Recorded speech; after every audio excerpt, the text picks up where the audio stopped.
이맘때만 되면 우리가 우려하는 것이 하나 있습니다. 그게 뭔가 하면 집중호우가 점점 강력하게 이 땅에도 쏟아지기 시작하고 있다고 하는 것입니다.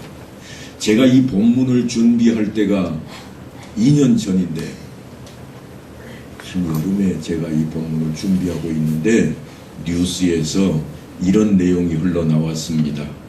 국방부에서 전하는 내용인데, 철원군에는 지금까지 700mm가 넘는 비가 내려 많은 피해가 발생해 어제 특별재난지역으로 선포되었다 하는 것이며, 접경 지역에서 떠내려온 지뢰로 인해서 2차 피해 또한 우려되고 있어 7일 기준 군 장병 700여 명이 투입돼 응급복구와 지뢰 탐지 제거를 실시하고 있다, 그렇게 밝히는 내용이었습니다. 올해는 어떨까요? 올해도 집중호우는 쏟아질 겁니다. 또한 그때 지뢰를 다 걷어내고 접경 지역에는 이제 지뢰가 하나도 없을까요? 그렇지 않습니다. 나라와 나라 사이, 특별히 우리나라는 전쟁이 끝난 나라가 아니라 휴전 중에 있는 나라입니다. 그러니까 남쪽에서도 지뢰밭을 만들고 북쪽에서도 지뢰밭을 만들어서 서로 오갈 수 없는 지경을 만들어 놓습니다. 그 지경이 어딘가 하면 임진강변을 끼고 돌아가는 휴전선 일대입니다. 그러니까 집중호우가 쏟아지면 올해도 틀림없이 지뢰는 한바탕 또 내려올 수밖에 없습니다. 그러면 어떻게 될까? 난리가 나겠지요. 그래서 제가 오늘 읽어드린 2년 전에 있었던 그 뉴스의 내용처럼 접경 지역에는 항상 지뢰밭이라고 하는 살상용 폭발물로 인해서 어려움을 겪곤 합니다. 뿐만이 아닙니다. 중요한 군사지역, 가까운 군 공항이 있는 지역만 가도 무기고가 공항 주변에 있습니다. 우리는 자유민주주의 국가에 살다 보니까 무기고가 있는 옆에까지도 우리는 가까이 접근할 수 있는 그런 자유가 있습니다. 하지만 철조망이 쳐져 있고 거기에 접근 금지라고 써있는 팻말을 보게 되면 더 이상 우리는 들어가지 않습니다. 그리고 삥 둘러서는 절대 접근 금지라고 하는 팻말만 있는 게 아니라 해골 바가지를 꼭 그려 놓습니다. 왜냐하면 들어가면 죽는다는 표시죠. 아무도 안 들어갈까요? 혹시 도둑이라도 들어가면 어떨까요? 그럴 염려는 여러분이 하실 필요가 없습니다. 왜냐하면 군인들이 지키고 있기 때문입니다. 하지만 임진강변은 매년 문제거리입니다. 임진강변이 저 위에 국경과 접근되어 있는 부분은 군인들이 물론 지키고 있습니다만 아래쪽으로 내려와 있는 쪽에는요, 군인들이 지키지 않습니다. 거기는 우리가 흔히 말하는 후방 지역이기 때문에 지키지 않습니다. 하지만 이처럼 폭우가 한번 쏟아지고 지뢰가 떠내려왔다 그러면 군인들이 온통 그 강 끝까지 서해안 바다 있는 곳까지 다 한번 훑어냅니다. 그 작업을 할 때마다 이 사람들이 날마다 다 끝낼 수 있는 게 아닙니다. 그래서 오늘 하다가 못한 자리는 거기에다가 줄을 쭉 쳐놓고 절대 접근 금지 표지만 해놓고는 군인들은 저녁 되면 다 갑니다. 때로는 다른 일이 있어 일주일 동안 와보지 않을 때도 있습니다. 하지만 그런 때 꼭 문제가 생깁니다. 사람들이요, 그 자리가 뭐하기 좋은 자리인가 하면 낚시하기에 가장 좋은 자리입니다. 낚시하기 좋은 자리인데 빨간 줄이 둘러 있습니다. 그러면 어떨까요? 거기 안 들어가야 될 것인데 접근 금지라고 써져 있으니까 들어가면 안 될 것인데도 불구하고 딱 그 자리가 작년에도 커다란 잉어를 낚았던 자리입니다. 그러니까 괜찮겠거니 하고 슬그머니 그 자리를 들어가는 겁니다. 물론 조심할 겁니다. 정말 조심해서 낚시를 할 겁니다. 혹시라도 지뢰가 있는지 주변도 살펴보았을 겁니다. 하지만 낚시를 하다 보면 대체적으로 큰 게 한 마리 낚이면요, 힘에 보채고 끌려가기도 하고 당겨 올리기 위해서 힘을 쓰다가 문제가 발생하곤 합니다. 그러니까 2년 전에도 어김없이 사고가 한 건이 터졌습니다. 지뢰를 다 치운 줄 알았는데 군인들이 700명이나 투입되어서 열심히 다 조사하고 이제는 다 치웠겠거니 했는데 아직 조사가 덜 끝난 부분 여기까지 왔을까 싶어서 둘레에 빨간 줄만 매달아 놓고 군인들이 때가 되어서 작전을 마치고 철수해 버렸던 때입니다. 하루는 한 사람이 낚시를 하러 갔다가 아주 좋은 자리 하나를 발견했습니다. 그래, 이 자리가 좋은 자리야.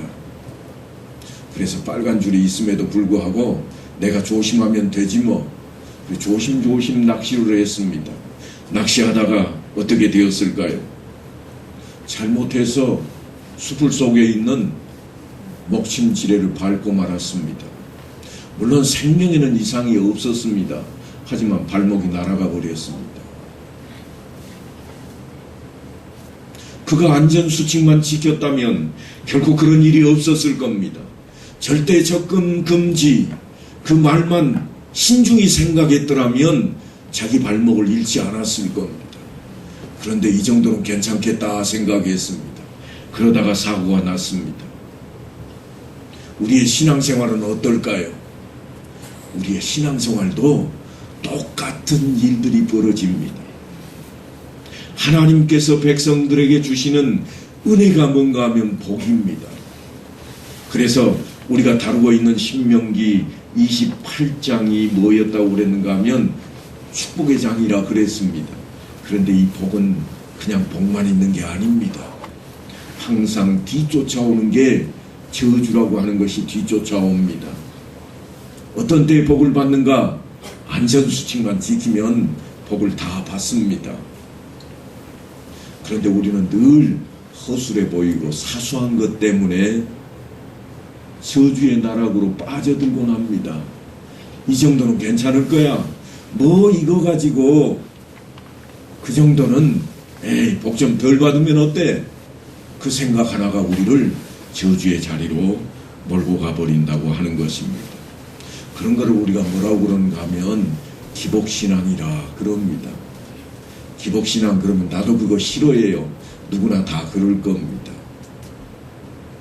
하지만 100만원짜리 같은 봉투를 앞에 놓고 이거 그냥 가져갈 사람 그러면 안 가져가겠다고 하는 사람 한 명도 없습니다. 뒤에 이유가 분명히 붙어 있을 건데 그거 들을 그런 여력이 없습니다. 급합니다. 다른 사람 가져가기 전에 내가 빨리 가서 가져가기 위해서 쫓아가 버립니다. 뒤에 단서조항이 틀림없이 있을 겁니다. 기복신앙 뒤에는 틀림없이 뒤에 저주라고 하는 우리의 발목을 잡는 쇠사슬이 하나씩 붙어 있습니다. 그걸 잊어버리면 안 됩니다. 모세가 이스라엘 자손에게 선포한 율법은 이러하니라. 그래서 이 율법을 지키기만 하면 틀림없이 복을 받노라고 하나님의 말씀을 그대로 모세가 백성들에게 전했습니다. 여호와께서 내게 맹세하신 대로 너를 세워 자기의 성민이 되게 하시리니 이는 네가 네 하나님 여호와의 명령을 지켜 그 길로 행할 것임이니라. 복을 받겠다고 하는데 집중이 돼서 뒤에 있는 이 말씀을 무시합니다. 여호와 하나님의 명령을 지켜 그 길로 행할 것임이니라. 복 받으면 됐지 하는 생각에 뒷부분은 아직까지 듣기도 전인데 복을 쫓아서 출발했습니다. 그러다가 뒤에 있는 단서조항을 놓쳐버리고 맙니다. 우리가 사는 세상도 그렇잖아요. 무슨 보험이나 뭔가 하나 들어놓으면 뒤에 깨알 같은 그러한 글씨로 단서조항이 붙어 있습니다. 우리는 그걸 제대로 읽지 않았다가 나중에 주겠거니 했는데 주지 않는 거예요. 왜 안 줄까? 달라고요. 내가 보험금을 얼마나 냈는데 왜 안 줍니까? 그러면 보험사에서 뭐라고 그러는가 하면 약속하셨잖아요. 계약서에 다 계약서 안에가 기록이 되어 있는 내용입니다. 그 부분은 줄 수가 없습니다. 왜냐하면 그럴 때는 받지 않겠다고 이미 서명을 했기 때문입니다. 그럽니다. 오늘 성경의 말씀이 바로 그런 내용으로 우리에게 다가오고 있습니다. 깨알 같은 글씨로 쓰지도 않았습니다. 알아듣지 못하는 말로 기록해 놓지도 않았습니다. 성경은 틀림없이 우리가 잘 읽을 수 있도록 커다랗게, 그것도 더 많은 부분을 할애해서 기록을 하고 또 기록해 놓았습니다. 그런데 우리 눈이 무시해 버렸습니다. 우리의 생각이 무시해 버렸습니다. 그리고 우리는 늘 그렇게 이야기합니다. 그 사고는 불가피한 사고였다. 왜냐하면 하필이면 내가 그 자리에 왜 있었을꼬. 우리는 안전한 것을 지키지 못한 것은 생각지도 않습니다. 그게 우리의 삶으로 돌아와서 어떤 자리까지 가는가 하면 누구하고 함께 했더니 망했다 하는 소식을 듣게 되는 겁니다. 그 사람이 저주를 받고 있는데 그 사람과 함께 했더니 망했다는 겁니다. 나는 저주받을 짓을 아예 하지도 않았는데 내가 망했어. 왜요? 저주받을 사람과 함께 했기 때문입니다. 그래서 성경은 누누이 우리에게 말씀하시기를 네가 복의 근원이 되리라. 너를 통해서 복이 흘러 넘치리라.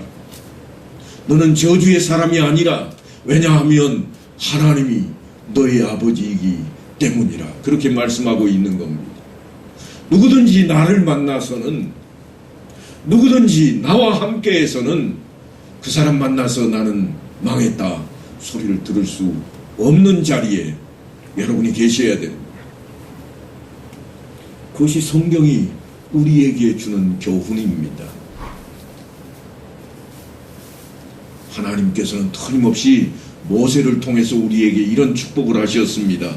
성읍에서도 복을 받고 들에서도 복을 받을 것이며 내 몸의 자녀와 내 토지의 소산과 내 짐승의 새끼와 소와 양의 새끼가 복을 받을 것이며 내 광주리와 떡반죽 그릇이 복을 받을 것이며 내가 들어와도 복을 받고 나가도 복을 받을 것이니라. 왜요? 하나님 안에 거하기 때문입니다. 말씀 안에 거하기 때문입니다. 말씀 밖에 있으면서 이걸 기대해서는 안 됩니다. 예수 밖에 있으면서 이걸 기대하시면 안 돼요. 수도 없이 내가 길이요 진리요 생명이라 말씀하신 그 주님을 놔버리고 생명을 찾으시면 안 됩니다. 생명을 놔버렸잖아요. 내가 길이라 예수님을 놓아버리고 길을 어디서 찾습니까? 내 머릿속에, 내 경험 속에 내가 해왔던 그 전통 속에 틀림없이 길이 있노라고 우리가 가보지만 그 길은 가다 보니까 막다른 골목길이 되어버리고 맙니다. 우리는 그것이 진리라고 이미 알고 있습니다.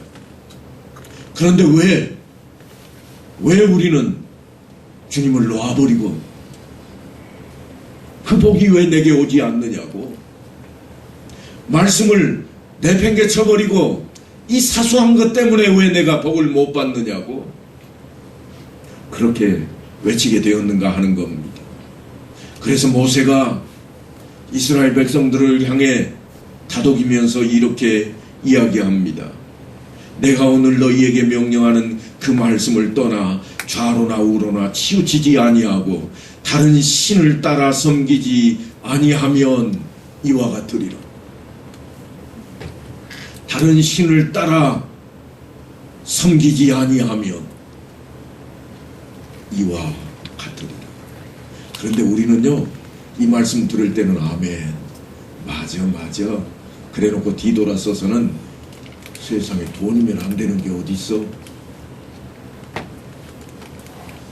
돈이면 다 된다는 생각에 사로잡혀 있습니다.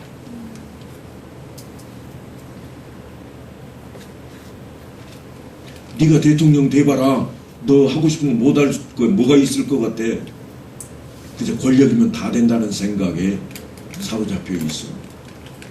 그 자리에 올라가지 못한 게 내가 잘못이지 올라만 가면 못할 게 뭐 있느냐. 우리는 그 생각에 사로잡혀 있다고 말입니다. 그러면서도 예수 믿는다고, 그러면서도 하나님이 나의 아버지라고, 아버지여 바라고 원하건대 이것만 주옵소서. 우리는 그렇게 간구하고 기도합니다. 그러다가 이스라엘 백성들이 처참한 꼴을 당합니다. 이스라엘 백성들이 애굽에서 종살이했는데 모세가 전하는 하나님의 말씀을 듣고 그 땅을 떠나서 출애굽을 했습니다. 그리고 다다른 곳이 어딘가 하면 시내산입니다. 시내산 앞에서 그들은 놀라운 경험을 했습니다. 하나님께서 강림하시는 놀라운 역사를 그들은 체험했습니다. 구름이 빽빽한 산 가운데, 불빛 가운데 하나님께서 임하실 때에 그들은 사흘 동안이나 준비를 했고 성결한 모습으로 그 하나님의 임재하심을 대하게 되었습니다. 그리고 하나님께서 내가 너희에게 축복하겠다고 하는 그 언약을 그들은 받아들였습니다. 우리가 말씀대로 행하리이다. 그 복 주신다고요? 내가 예수를 왜 안 믿어요? 그 복을 주시는데. 우리도 수도 없이 말씀 앞에 언약을 하고 나서곤 합니다. 그런데 그들이 그 언약을 얼마 지나지 않아서 스스로 파기해버립니다. 하나님께서 주시겠다고 약속했던 젖과 꿀이 흐르는 가나안 땅, 그 땅을 언덕 하나만 넘어가면 되는데 가데스 바네아에서 정탐꾼을 보내게 되고 그 정탐꾼들이 돌아와서 보고하기를 그 땅에 갔더니 우리보다 키가 배는 더 큰 것 같아. 장정들이 너무 많아. 성읍이 얼마나 견고한지 우리는 거기에 들어갈 수조차 없을 거야. 그들이 보기에 우리는 메뚜기 떼 같을 거라 그랬습니다. 백성들이 그 말을 듣고 우리는 갈 수 없다고 밤새도록 울었습니다. 그러자 하나님께서 모세를 통해서 그 백성을 책망하십니다. 그 책망하시는 하나님의 말씀을 전했더니 이스라엘 백성들이 그때 가서 뭐라고 그러는가 하면 그렇다면 우리가 그냥 올라가겠습니다. 이미 저질러졌습니다. 뭐라고 저질러졌는가 하면 하나님께서 반역했다고 표현을 하시면서 너희는 정탐한 날수 동안 40년 동안 햇수로 40년을 이 광야에서 헤매야 될 것이라. 그리고 잘 훈련받고 난 후에 반대했던 하나님을 떠나버렸던 너희가 다 죽고 난 이후에 그 땅을 차지하게 될 것이라. 그렇게 말씀을 하셨습니다. 시내산 언약을 그들은 얼마 가지 않아서 팽개치고 말았습니다.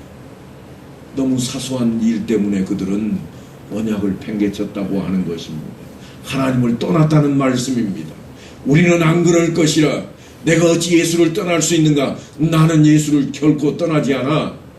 이스라엘 백성들도 그렇게 생각했습니다. 그들은 하나님을 떠난 적이 없습니다. 한 번도. 결단코. 지금도 그들은 떠났다는 생각을 절대 가지고 있지 않습니다. 그래서 안식일 때마다 그들은 모여서 하나님 앞에 엎드립니다. 지금도. 우리는 어떤가요? 우리도 매주 나와서 하나님 앞에 예배를 드립니다.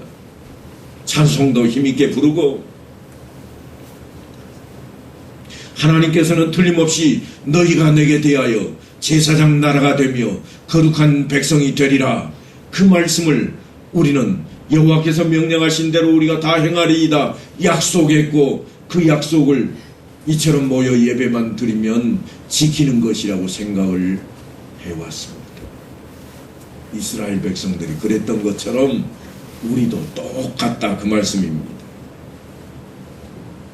그럼에도 불구하고 이스라엘 백성들은 가데스 바네아에서 그 언덕을 넘지 못하고 40년이라고 하는 긴 세월 동안 광야에서 떠돌아다녀야 했습니다. 광야라고 하는 것을 너무 우습게 생각하지 마시기 바랍니다.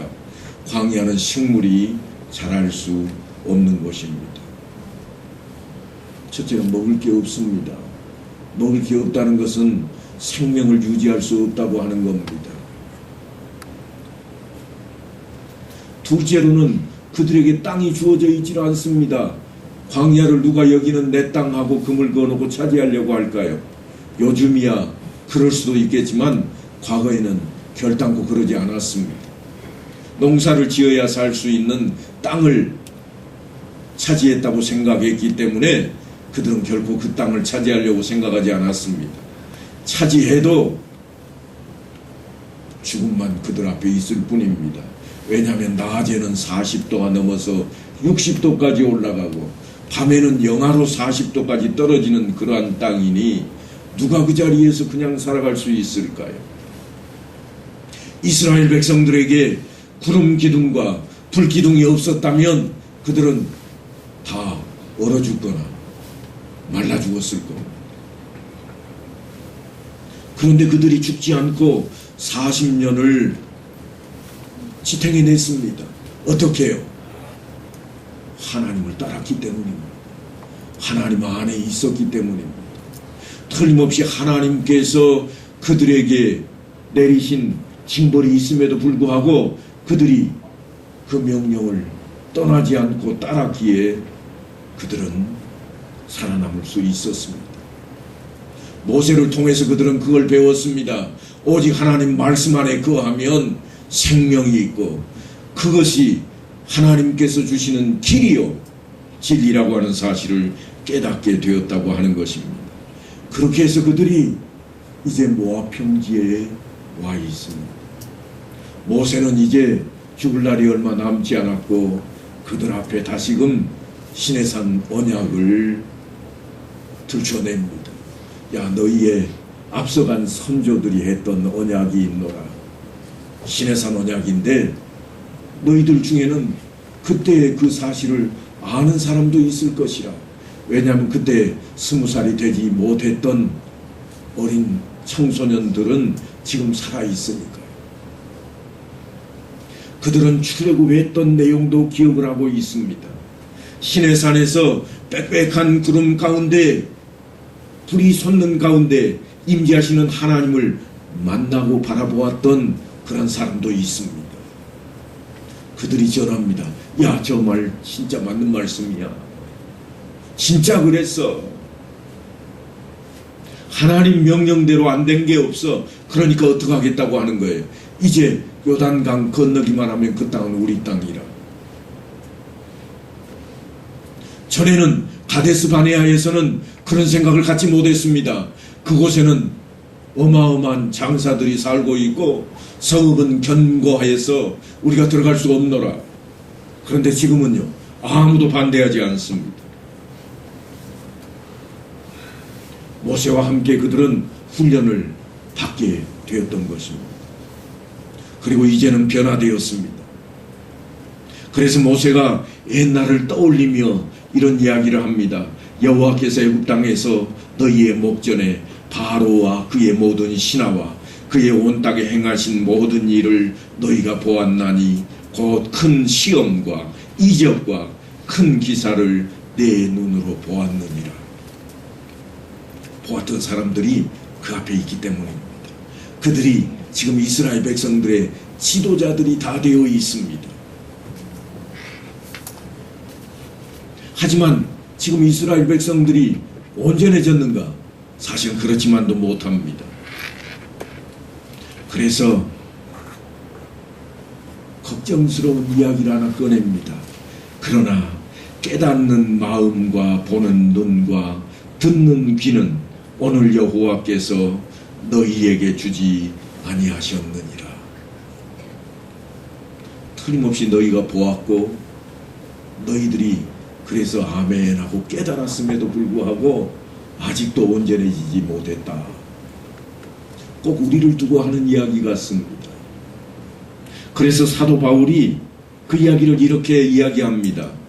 그들이 날짜를 정하고 그가 유숙하는 집에 많이 오니 바울이 아침부터 저녁까지 강론하여 하나님의 나라를 증언하고 모세 율법과 선지자의 말을 가지고 예수에 대하여 권하더라.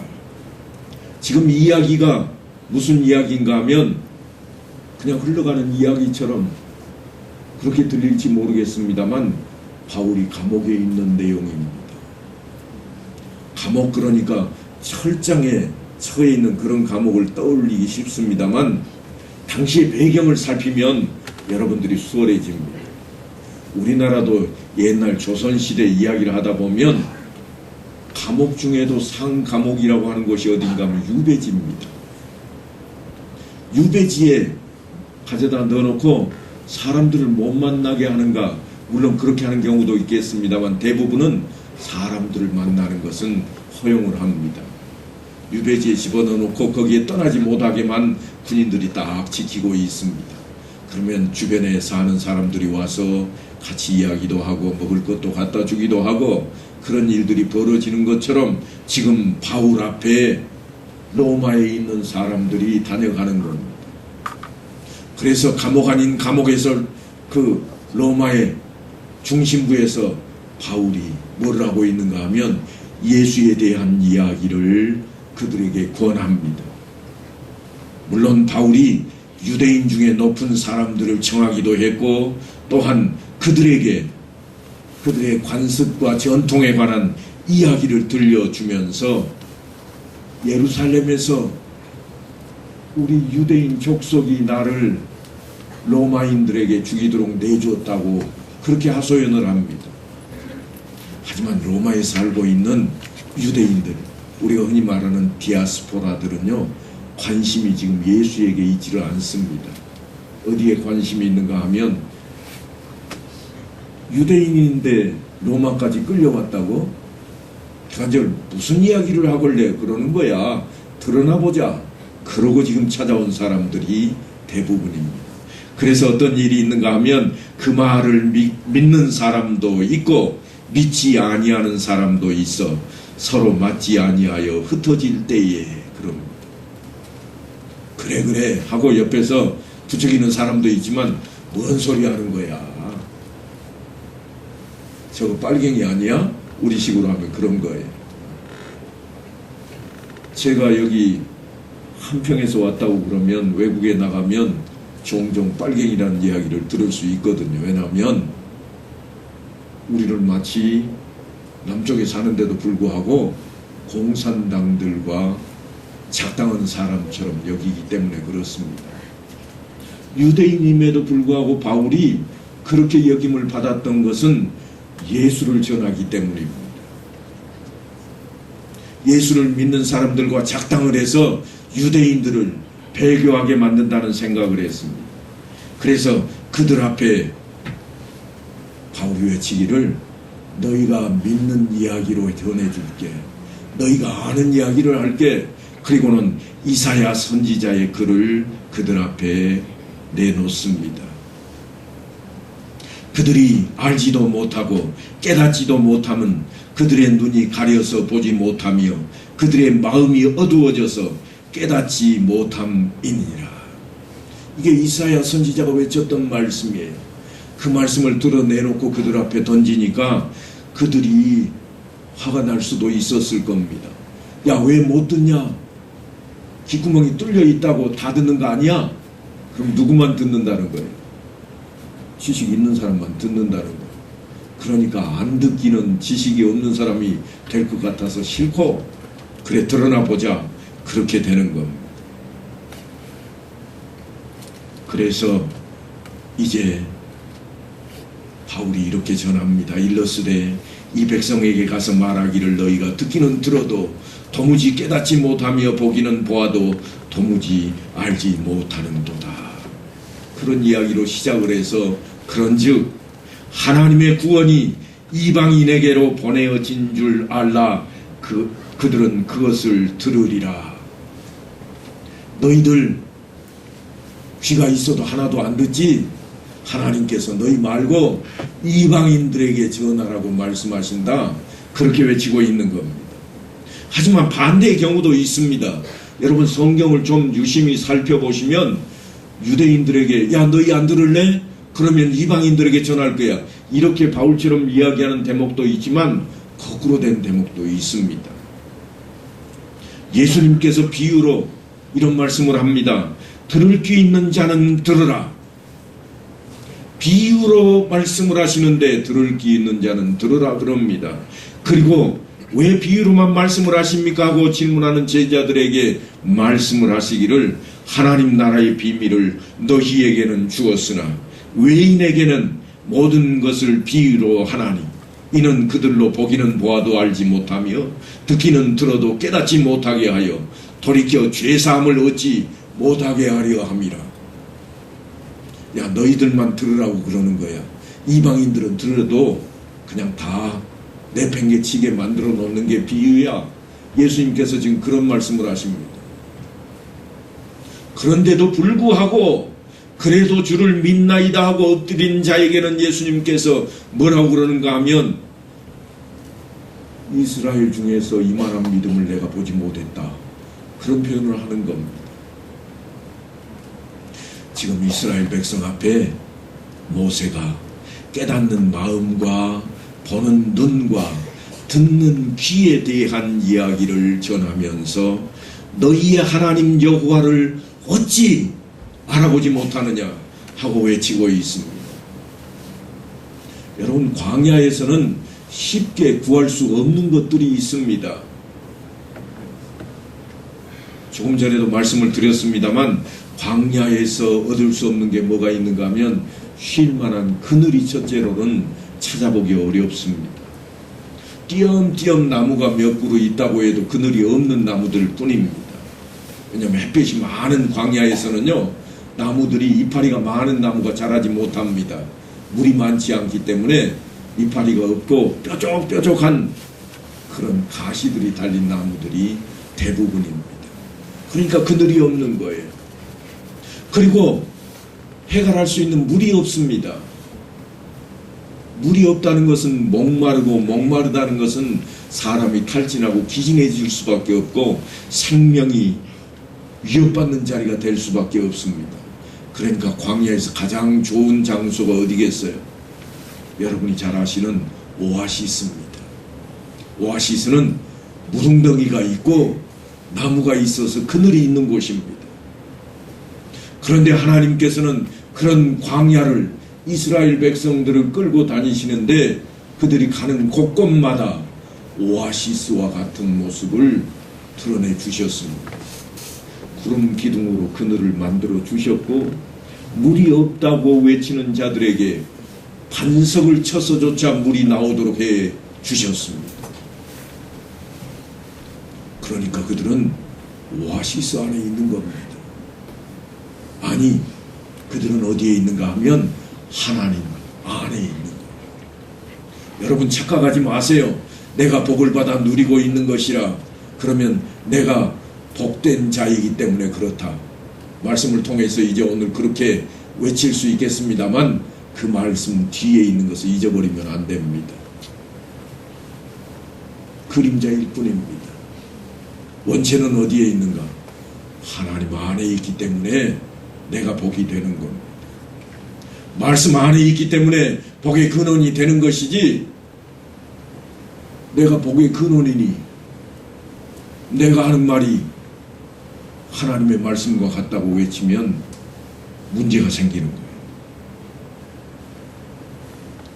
여러분 우리는 오늘 우리 자신을 좀 들여다봐야 되겠습니다.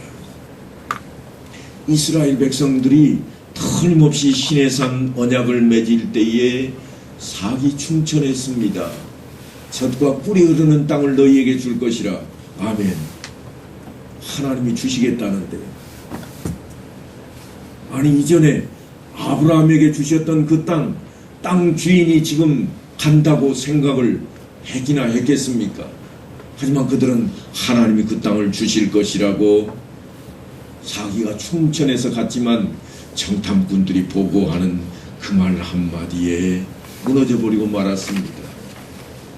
그때 그들은 무너지지 않을 수도 있었습니다. 절대 접근 금지라고 하는 팻말처럼 그들 앞에 갈렙과 여호수아가 나서서 표지판을 들었습니다. 뭐라고 들었는가 하면 다만 여호와를 거역하지 말라. 자기들의 옷을 찢고 이스라엘 자손의 온 회중에게 말하여 이르되 우리가 두루 다니며 정탐한 땅은 심히 아름다운 땅이라. 여호와께서 우리를 기뻐하시면 우리를 그 땅으로 인도하여 들이시고 그 땅을 우리에게 주시리라. 이는 과연 젖과 꿀이 흐르는 땅이니라. 표지판을 들었습니다. 하지만 그 표지판을 이스라엘 백성들이 무시했습니다. 마치 빨간 줄 쳐놓고 접근 금지라고 해놓았지만 무시하고 들어가 버렸던 낚시꾼처럼 이스라엘 백성들이 그 선을 넘어섰습니다.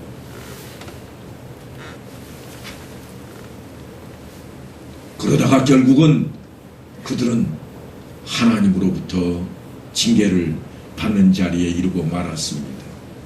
40년이라고 하는 세월을 그들은 광야에서 보내야 했습니다. 그리고 이제 모세가 그들을 가나안 땅을 보여주며 다시 모압에서 언약을 세우고자 하는 것입니다. 이 언약은 새로운 게 아닙니다. 이미 시내산에서 맺었던 그 언약을 갱신하는 자리입니다. 갱신할 때는 항상 추가 조건이 달라붙습니다. 그래서 우리가 읽었던 1절과 9절 말씀을 보면 앞과 뒤가 조금은 달라 보이는 것처럼 그렇게 기억되는 모습입니다. 호렙에서 이스라엘 자손과 세우신 언약 외에 여호와께서 모세에게 명령하여 모압 땅에서 그들과 세우신 언약의 말씀은 이러하니라. 추가가 되어 있는 거예요. 갱신하고 있습니다. 그리고는 그것을 지키기만 하면 너희에게 동일한 복이 그대로 이루어질 것이라고 말씀을 합니다. 그러니까 여러분, 우리는 이 말씀을 기억해야 됩니다. 그런즉 너희는 이 언약의 말씀을 지켜 행하라. 그리하면 너희가 하는 모든 일이 형통하리라. 형통한다는 이야기는 과거에도 제가 말씀을 드린 적이 있습니다만 어원으로 찾아 올라가 보면 하나님께서 함께 하신다고 하는 겁니다. 하나님께서 함께 하시는데, 하나님 안에 있는데, 그러면 형통이 무엇인지 생각할 수 있겠죠. 들어가도 복을 받고 나가도 복을 받느니라. 이게 형통입니다. 그냥 주어지는 게 아니에요. 하나님 안에 있기 때문이에요. 그러니까 여호와의 언약에 참여하는 자들이 되어야 됩니다.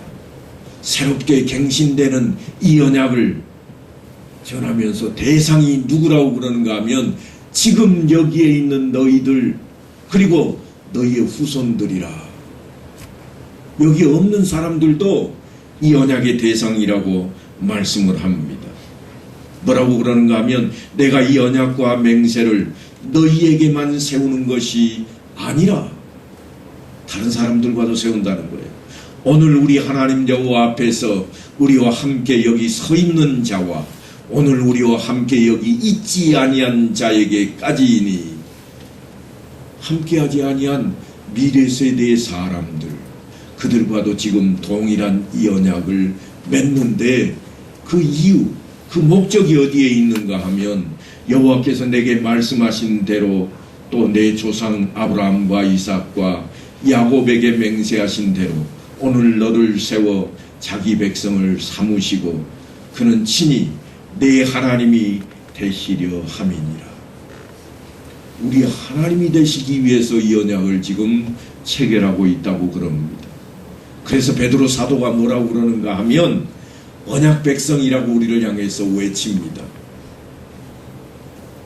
모압 땅에 서 있지 않았던 우리인데도 불구하고 유대인 피를 받고 있지 않은 우리인데도 불구하고 베드로 사도가 외치는 말씀이 뭔가 하면 너희는 택하신 족속이요 왕같은 제사장들이요 거룩한 나라요 그의 소유가 된 백성이니 이는 너희를 어두운 데서 불러내어 그의 기이한 빛에 들어가게 하신 이의 아름다운 덕을 선포하게 하려 하심이라.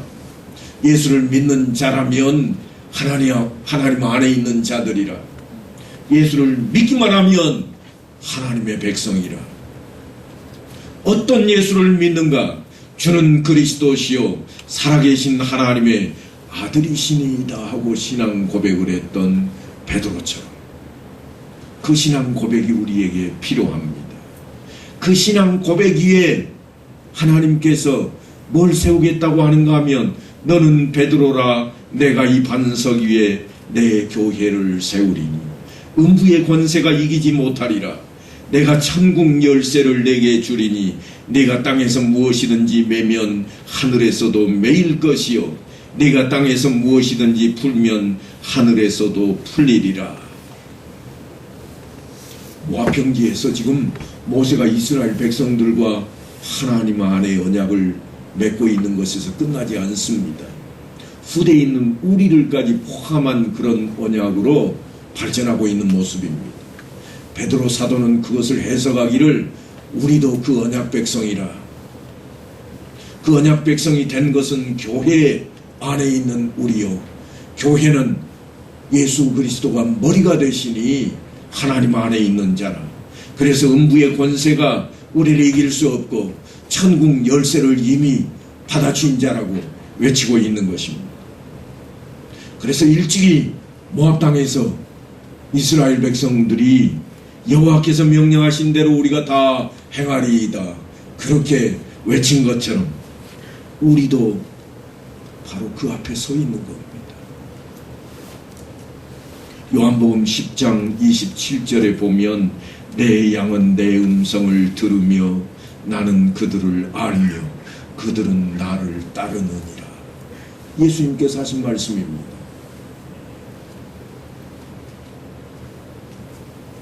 내 양은 내 음성을 듣는다. 예수를 믿는 자라면 주님의 말씀을 듣는 자여야 됩니다.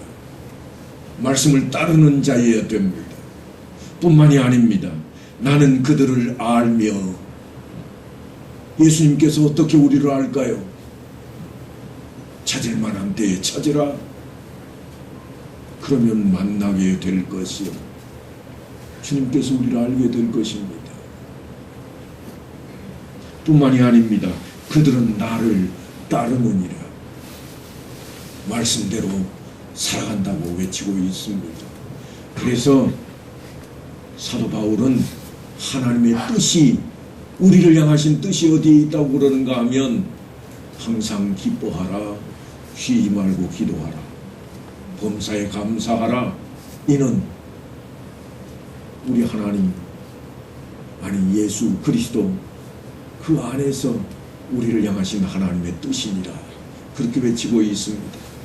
이 한 주간에도 이제 정말 하나님 안에 살아가는 자가 되어서 복을 떠나 저주로 향하는 그러한 자리로 가지 않는, 아이고 어떻게 하다 보니까 내가 그 자리에 가 있대요. 그런 말이 되지 않고 내가 복의 근원이 되는 그러한 믿음의 신앙이들이 될 수 있게 되기를 간절히 축원합니다.